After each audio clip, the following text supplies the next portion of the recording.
দীর্ঘদিন ধরে নানান অনিয়ম আর দুর্নীতি হয়ে আসছিল সন্দ্বীপ কুমিরা গুপ্তছড়া নৌঘাটে। যাত্রী হয়রানি, অতিরিক্ত ভাড়া আদায় সহ নানান অসঙ্গতি ঘটে এই নৌরুটে। এসব থেকে পরিত্রাণ পাওয়ার আশায় একক ইজারা প্রথা বাতিল সহ নানান দাবি নিয়ে আন্দোলন করে যাচ্ছে সন্দ্বীপবাসী। তারই প্রেক্ষিতে গুপ্তছড়া ঘাটে সন্দ্বীপবাসীর উদ্যোগে বিক্ষোভ মিছিল সম্পূর্ণ হয়।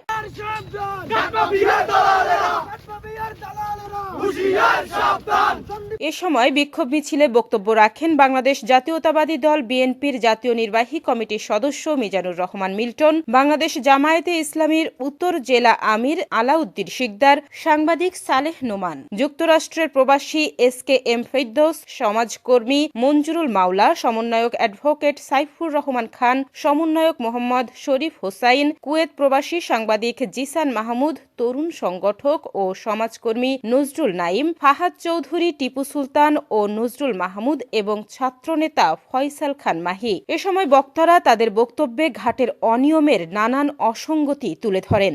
আজকে আমাদের যে ঘাটুপত্ত, আজকে আমাদের যে ফেরি যে কর্মকাণ্ড চলছেন, আমাদের যাতায়াতের যে ভাড়াটা কমিয়ে দেওয়া, সন্দ্বীপকে সমুদ্র উপকূলবন্ধ ঘোষণা সহ বিদ্যুৎ সহ যে কার্যক্রমগুলো করে যাচ্ছে সন্দ্বীপ মানুষের জন্য, আমরা ওনাকে প্রাণ বলে স্মরণ করব।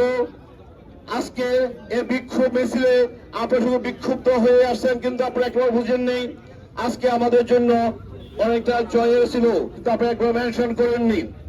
যারা গার্ড সিন্ডিকেট মাফিয়া, তাদের পাওয়া ছিল। গতকাল আপনারা জানেন তারা যে মামলা করেছিল মেরিন সার্ভিস তথা তাদের যে ইজারাদারের যে মামলা করেছিল হাইকোর্টে, তারা সে বাতিল করে দেওয়া হয়েছিল। আর সেটাতে সন্দ্বীপের মানুষের জয় এবং জয়ের ফলন আজকে আপনাদের মিলন মেলা।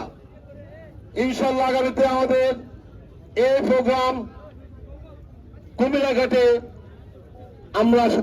আমরা ওখানে শুরু করব, কারণ সেখানে আমাদের মূল ভূমিকা রাখতে হবে।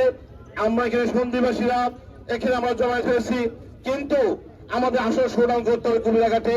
সেখানে আমাদের স্থাপনা তৈরি করতে হবে, আমাদের বুথ তৈরি করতে হবে। সেখানে আমরা সবাই আপনাদেরকে উন্নত আপনারা আছি, আপনারা এখানে গিয়ে এবং সদস্যত্ব থেকে আমাদের সেখানে অধিকার আদায় করবো।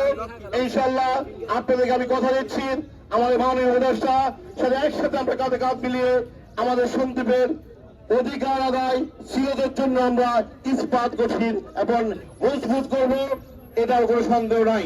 সংগ্রামের একটি বিশেষ পরিস্থিতি, আমাদের যে চাওয়া ছিল সে চাওয়ার বিগত সরকারের ফ্যাসিস্ট জালিম, আমি তাদেরকে বলবো ডাকাত।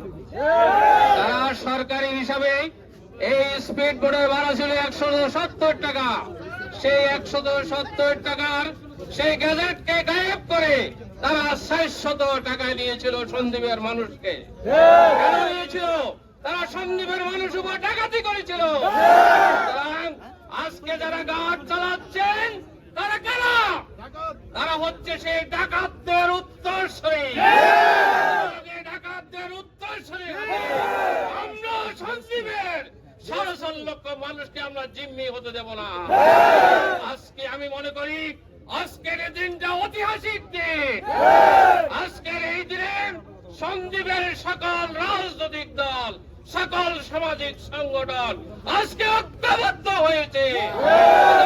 ঐক্যবদ্ধের কারণে তোমরা যারা এতদিন লুটপাট করেছ, সন্দ্বীপের মানুষের উপর নির্যাতন করেছ, আর তোমাদেরকে রেহাই দেওয়া হবে না। আমি সমস্ত সন্দ্বীপবাসীকে আহ্বান জানাবো, এই মুহূর্তে আপনারা সবাই সক্রিয় থাকবেন।